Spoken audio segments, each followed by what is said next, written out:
Hey everybody, welcome to the first episode of Let's Cook ASMR. Today we're going to be making pasta from scratch. So I'm going to show you everything you need to get started. Now, you can totally cut pasta by hand, but it is much easier to get yourself a pasta machine such as this one. It'll actually stretch out the dough for you and do all the cutting. Or you can go the old school Italian way and get yourself a pasta chitarra or pasta guitar. So using one of these takes a little bit more work, but I will show you how to use both of these methods today. For ingredients, you'll need to get some nice all-purpose flour. Not wheat flour or bread flour, just a nice white all-purpose. Also, I am using cage-free eggs for this. You can get any kind of eggs you wish. And then our final ingredient, just some salt. I am using sea salt.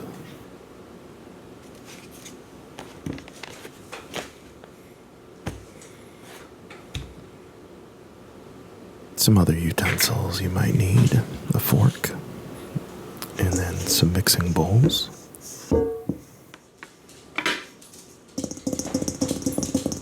You're going to want to make sure you're using the correct amount of flour, so get yourself a nice food scale, one that can tell you weight in grams.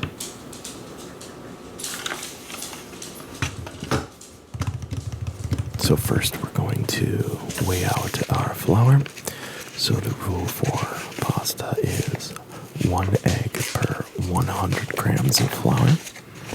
So today we're going to be doing 400 grams of flour.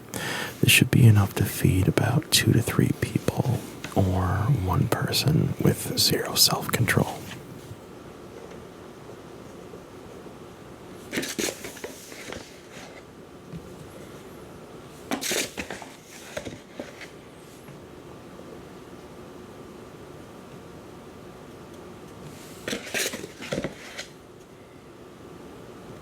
We nailed it on the dot there with 400 grams. And next up for our eggs, like I said before, it is 1 egg per 100 grams of flour. 400 grams of flour, so we use 4 eggs. Now you can either pre-scramble them in a bowl like I'm doing, or you could just leave them whole and put them directly into our flour well that you'll be seeing me make. You'll notice here I am cracking the eggs on a flat surface right on the table to avoid any shells.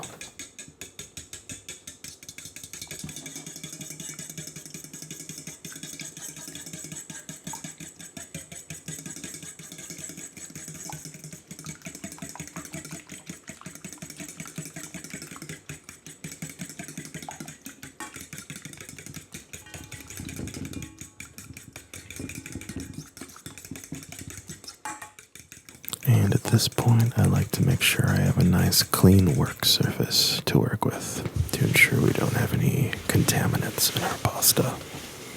At this point, we can start making our flour well. So take your bowl of flour and pour it evenly on your flat work surface. Take a couple fingers and hollow out the middle. This is where we're going to be putting our eggs. Do make sure you leave some high walls around the outside and enough room for all the eggs to fit in the middle.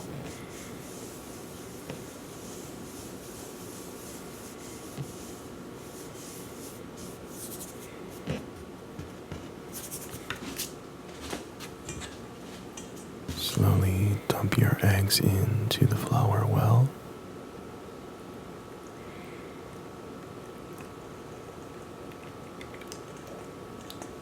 Onto your eggs, put the salt. I like to use about a teaspoon and a half. This is really all up to your personal taste.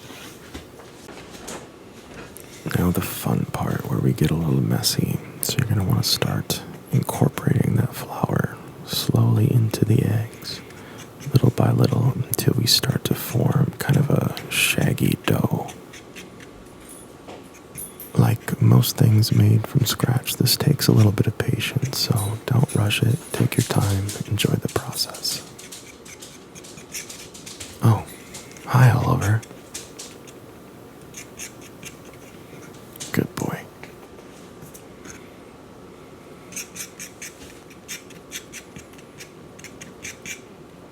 So I am not 100% perfect at this. As you can see, we'll have some leakage outside of the flour well.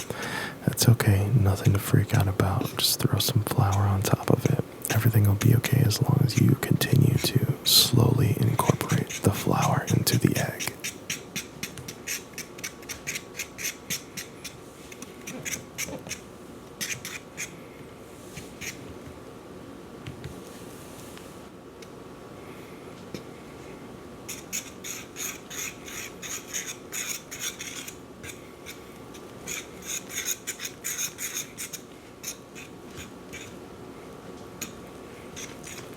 As you can see here, the dough is slowly starting to take form. Just keep incorporating the flour. Bring all that stuff from the outside towards the center.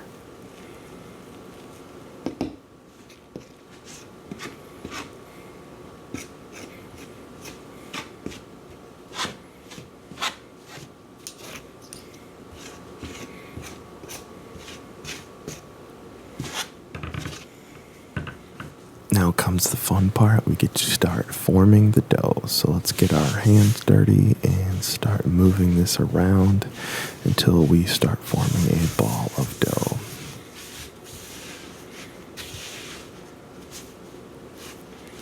And here you want to try to incorporate as much of that flour that's left on the table into the dough. Move it around. Keep trying to form a solid ball of dough.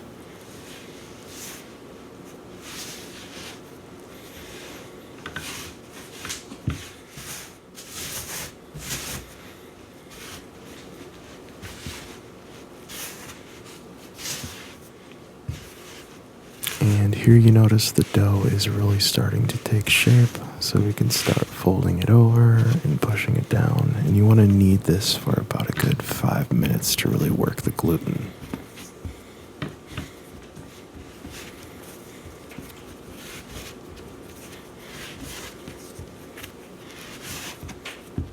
So here I'm noticing the dough is sticking to my hands a little more than I'd like. So I'm going to take a light sprinkle of flour, put it on the dough. Not too much, just enough to help you continue kneading.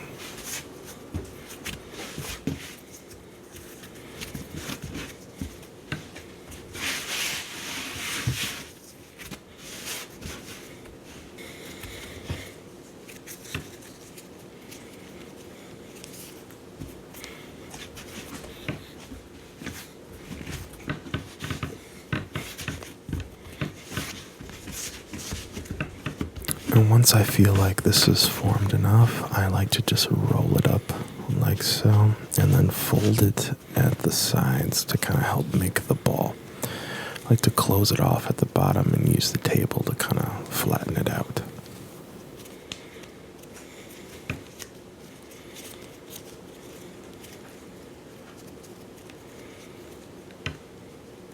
So I had to cut the audio for this next part just because my dog started barking because Mama came home. But basically we got a good ball of dough working here. So what we're going to do is we're going to let this rest for 30 minutes and then we're going to cover it with a bowl to make sure it doesn't dry out.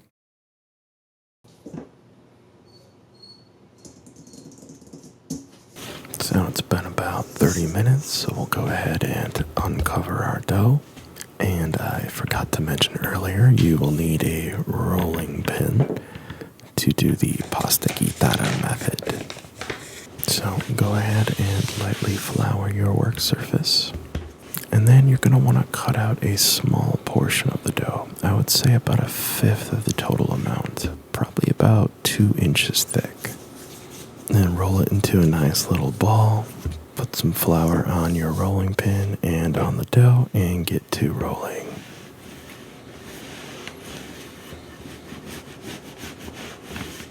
we're not using a machine to thin out this dough, so kind of use your own discretion on how thin you want to get it. There's no set right or wrong way to do this, just your own personal preference. Alright, next get out your pasta chitarra. So one side is thinner than the other in terms of cutting. The thin side's used for spaghetti, and then the wide one is for tagliatelle. Today we're going to be doing tagliatelle. I like to sprinkle a little flour on the chitarra itself and then have a little excess on the dough just to make sure nothing sticks. And then here I'm noticing the dough is a little bit too long for the chitarra, so I'm going to cut it down to size just so we don't have any overhang.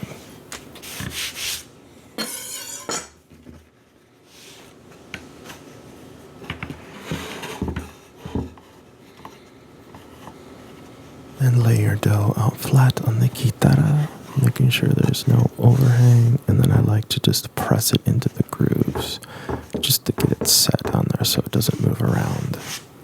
The chitarra comes with this little rolling pin, which is the exact width of the wire, so you're just going to go ahead and roll the dough through the grooves, cutting the pasta.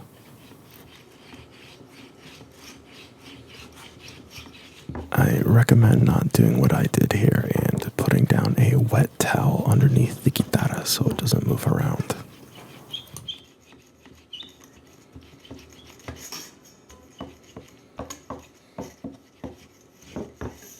Once all the pasta is cut, you can just dump it out. I like to throw a little bit of extra flour on it so it doesn't stick together. And then we're just going to be putting this under that same mixing bowl we used to measure the flour. That way it doesn't dry out while we are preparing the rest of the pasta. Now on to my preferred method, the pasta machine. This one has this top part that slides into some grooves, and that's actually the cutter, and then the bottom part is the roller. It comes with this little clamp here, so I can clamp it to my counter so it doesn't move around while I am operating it.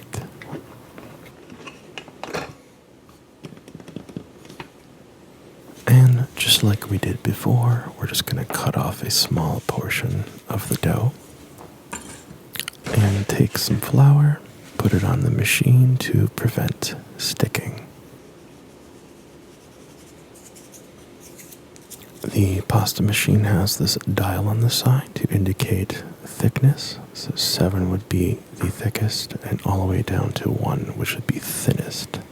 You're going to want to start at 7 and work your way all the way down to your desired thickness. This pasta machine has a removable handle you can use for either the roller or the cutter. You just move it to whichever one you need to use at the moment. So we're going to take our dough, flatten it out, and put it in our roller at 7 and do one pass at that level.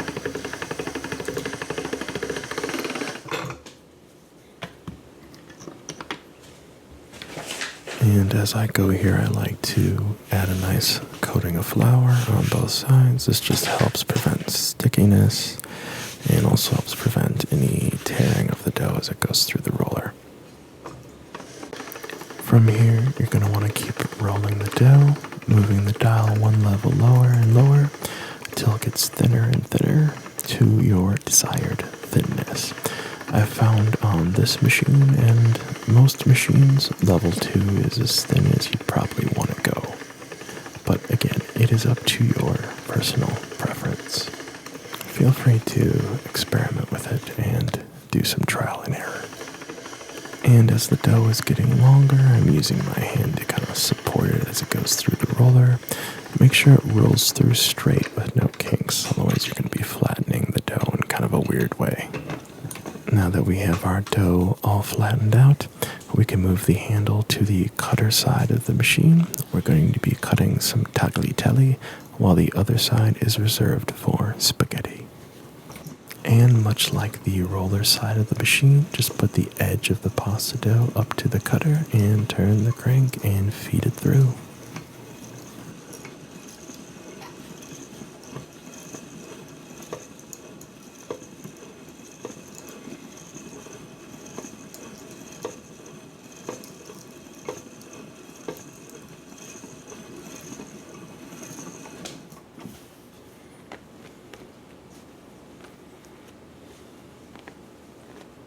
I've noticed some of these individual strands kind of don't break apart perfectly, but you can just do that with your hands.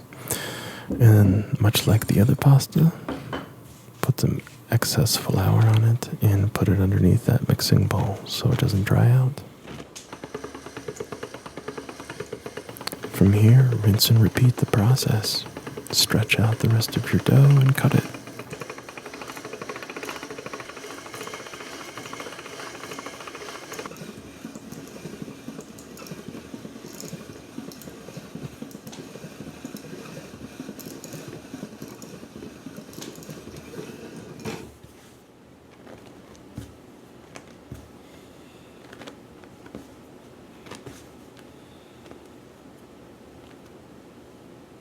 And one thing you can do if you're not immediately cooking the pasta, or if you made too much, you can save it for later. I like to use this vacuum sealer and then pop it in the fridge.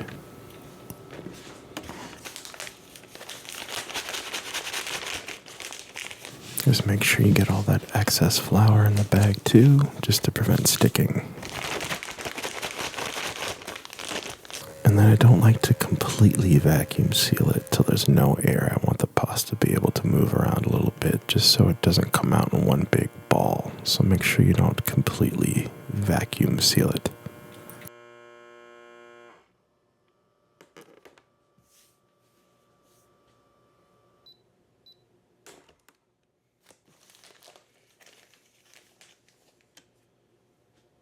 So there you have it. That's how you make pasta from scratch.